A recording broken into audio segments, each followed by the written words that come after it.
आज भोपाल में मुख्यमंत्री डॉक्टर मोहन यादव की अध्यक्षता में मोहन यादव कैबिनेट की अहम बैठक हुई। बैठक में विस्थापित परिवारों को बड़ी राहत देने, सिंचाई परियोजनाओं को मंजूरी और कई जन कल्याणकारी योजनाओं को जारी रखने जैसे महत्वपूर्ण फैसले लिए गए। बैठक के बाद एमएसएमई मंत्री चेतन कश्यप ने मीडिया को फैसलों की विस्तृत जानकारी दी। भावांतर योजना जो मध्य प्रदेश में बड़े सफलतापूर्वक लागू की गई और उसमें 7,10,000 से अधिक किसानों को 1,500 करोड़ रुपए से अधिक की राशि का वितरण किया गया और मध्य प्रदेश ऐसा पहला राज्य है जिसने भावांतर योजना को पूर्णतः लागू करा है। इसी के साथ में इसका भुगतान भी तत्काल 2 माह के अंदर कर दिया गया। इसी बीच में 29 जनवरी को महाकाल लोक की तर्ज पर पशुपतिनाथ लोक का लोकार्पण भी मुख्यमंत्री द्वारा किया गया और पशुपतिनाथ की जो प्रतिमा है उसमें हमेशा क्षरण का मतलब उसके ऊपर पानी बार बार लगने से उसका जो लेप है खराब बिगड़ता रहा, तो उसके लिए एक अच्छी व्यवस्था करी गई कि दर्शक अपने जगह से भाव के लिए पानी एक जगह से डालेंगे, वो प्रतिमा के साइड से होता हुआ जाएगा। तो यह जो हमारी संस्कृति को ऊंचाइयां देने के काम मुख्यमंत्री डॉक्टर मोहन यादव जी लगातार कर रहे हैं, उसमें एक कदम और इसमें आगे बढ़ा है।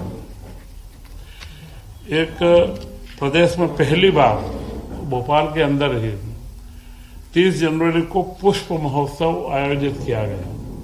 यह कोई फूलों की प्रदर्शनी नहीं थी, यह मध्य प्रदेश के किसानों को उनकी आमदनी बढ़ाने के लिए पुष्प की खेती की ओर फूलों की खेती की ओर आगे बढ़ाने का भी एक उत्सव था। आज हमारे पास में करीब 40,000 किसान पुष्प से जुड़े हैं और वह 45,000 हेक्टेयर क्षेत्र में फूलों की खेती होती है। इसमें मालवा व निमाड़ महत्वपूर्ण है। इसको पूरे प्रदेश के अंदर बुंदेलखंड से लेकर के ग्वालियर, चंबा, संभाग और महाकौशल में भी फूलों की खेती बढ़े, इसके लिए प्रदेश के प्रयास जारी हैं। तो यह एक महत्वपूर्ण 2-3 कार्य जो पिछली बार की कैबिनेट और इसके बीच में हुए, ये रखे गए थे। इसी के साथ में इस कैबिनेट में महत्वपूर्ण एक निर्णय हुआ जो 25-30 सालों से सरदार सरोवर परियोजना के जो विस्थापित थे उन सारे आदिवासी बंधुओं को, करीब 25,602 परिवारों को उनके जो आवास के पट्टे दिए गए थे, उन पट्टों की रजिस्ट्रियां नहीं हुई थी। उनकी रजिस्ट्रियां मुफ्त में करने का, उसकी कोई राशि नहीं लगेगी, राज्य सरकार उसका भुगतान करेगी। करीब उससे 600 करोड़ रुपए का भार भी आएगा। परंतु यह एक ऐसा कार्य है जो 8 विधानसभा क्षेत्रों में फैला हुआ है, जिसमें कांग्रेस के नेता प्रतिपक्ष का भी क्षेत्र आता है। वह कई प्रमुख कांग्रेस के, क्योंकि जो 8वां विधानसभा है उसमें 3-4 विधानसभाएं आज भी कांग्रेस के वहां पर से विधायक जीते हुए हैं, परंतु बिना भेदभाव के हमारी सरकार ने वहां पर यह निर्णय लिया कि उन आदिवासी बंधुओं को उनके पट्टों के ऊपर जो हक मिलना चाहिए, जो रजिस्ट्री होना चाहिए, वो रजिस्ट्री तत्काल की जाए और उसका जो एसओपी पूर्व में निर्धारित था उस एसओपी के अनुसार वे सारी रजिस्ट्री करेंगे। और इसमें करीब धार, बड़वानी, अलीराजपुर व खरगोन चारों जिले के 25,000 से ज्यादा परिवारों की हम रजिस्ट्रियां करवा रहे हैं। इसी के साथ में आज 2 सिंचाई परियोजनाओं को भी स्वीकृति दी गई है।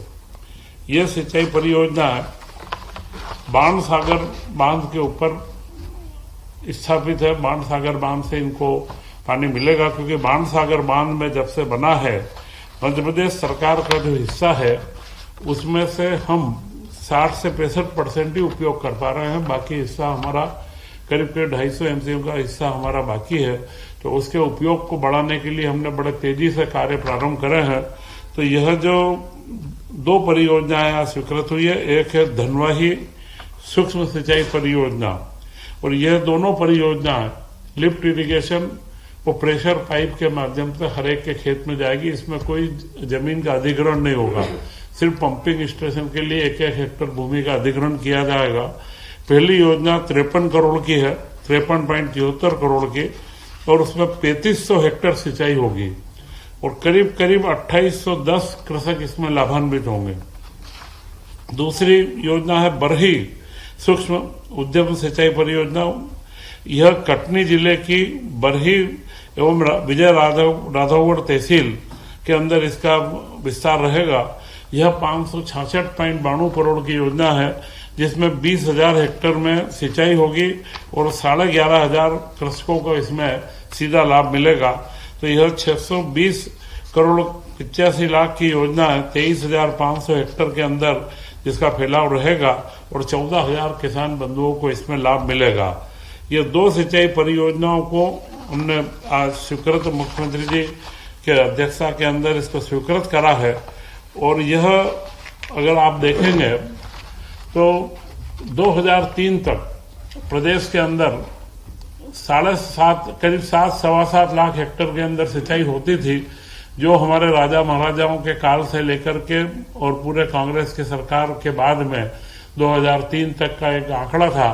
इसके बाद में जो हमारी सरकार 2003 से बनी, परंतु पिछले 2 वर्ष में डॉक्टर मोहन यादव जी के नेतृत्व की सरकार ने 2 साल के अंदर ही 7.5 लाख हेक्टेयर सिंचाई का जो आज जो हमने स्वीकृत करा, इसको मिला करके 7.5 लाख हेक्टेयर की योजनाओं को धरातल पर उतारने का कार्य हमने प्रारंभ करा है। और इससे जो हम अगले वर्ष को किसान वर्ष के रूप में, किसान कृषक कल्याण वर्ष के रूप में मना रहे हैं, उसमें जल ही सबसे महत्वपूर्ण बिंदु रहता है।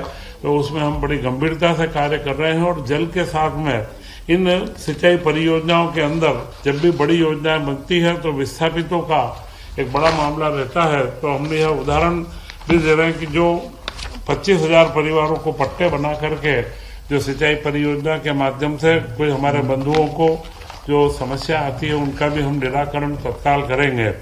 इसी के साथ आज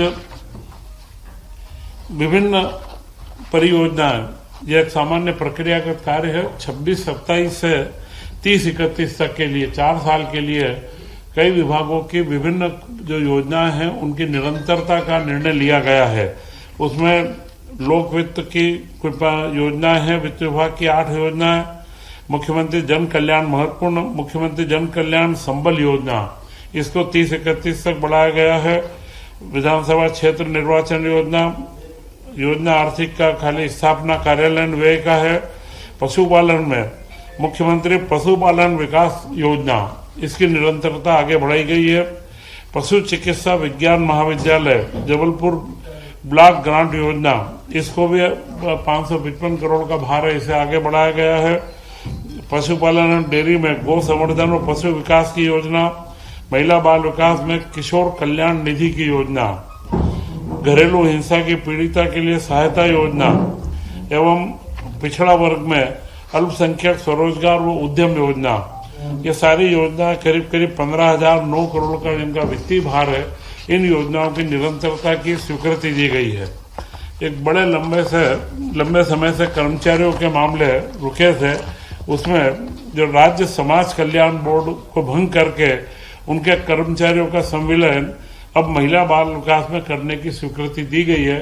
तो कई कर्मचारियों को लंबे समय से यह समस्या थी, तो मध्य प्रदेश की सरकार डॉक्टर मोहन यादव जी के नेतृत्व में तत्काल नतीजे देना और कार्यों को, जो हमारे पास कई कार्य लंबे समय से चाहे कर्मचारियों के हों, विस्थापितों के हों या हमारे किसान भाइयों के हों, इन सारे कामों को जल्द से जल्द निपटा करके एक